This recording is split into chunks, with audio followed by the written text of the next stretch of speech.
The First Punic War, Part 1. Before the Roman Empire stretched across Europe, the Mediterranean, and the Middle East, Rome was just a small community on the Italian peninsula. Legend says that the city of Rome was founded in 753 BC. When the twins Romulus and Remus, orphans raised by a she-wolf, built their city. But the story had no fairy tale ending. Romulus killed his own brother to seize power. From its very first moment, Rome was born in blood. Over the centuries, Rome cast off kingship and established the Republic in 509 BC. They conquered their neighbors, from the Latins and Samnites to the Etruscans, and forged a peculiar philosophy of war: conquer to defend.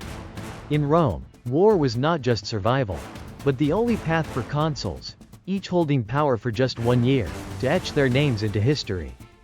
While Rome was rising proudly on land, across the Mediterranean, Carthage emerged as master of the seas. Founded in 814 BC by the Phoenicians, Carthage became the richest trading hub in the West. They grew wealthy through harbors, commerce, and a powerful navy that terrified rivals. To the Romans, Carthaginians were greedy merchants. To the Carthaginians, Romans were crude warmongers. This disdain would soon harden into an unending hatred. The spark of war came from what seemed a small incident.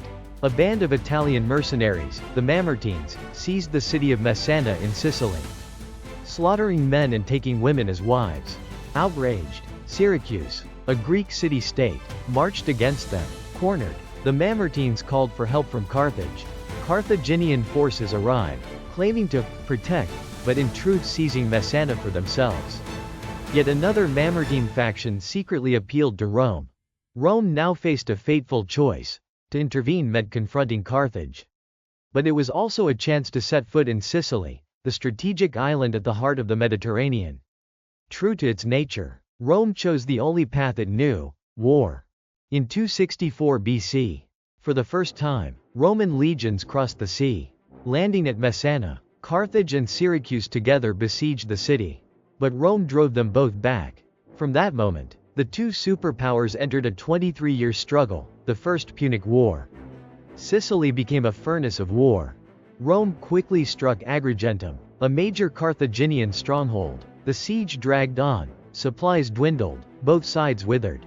When Carthaginian reinforcements arrived, the battlefield became a siege within a siege. After brutal slaughter, Rome emerged victorious, but at a terrible price: 30,000 soldiers dead. This bloody lesson taught Rome one harsh truth: if they wanted Sicily, they had to master the sea. But Rome was a land power, with little to no navy. Carthage was the lord of the seas. Yet, in desperation, Rome revealed its astounding ability to learn.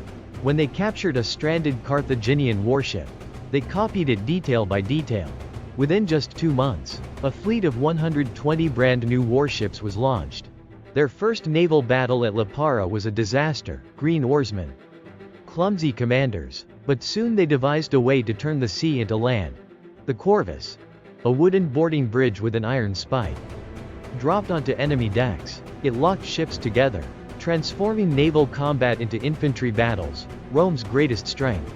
Miraculously, Carthage's seasoned fleet began losing to these amateurs of the sea. Still, the war in Sicily was anything but easy. Carthage retreated into fortified cities, forcing Rome into exhausting sieges. As Sicily changed hands again and again, neither side yielded.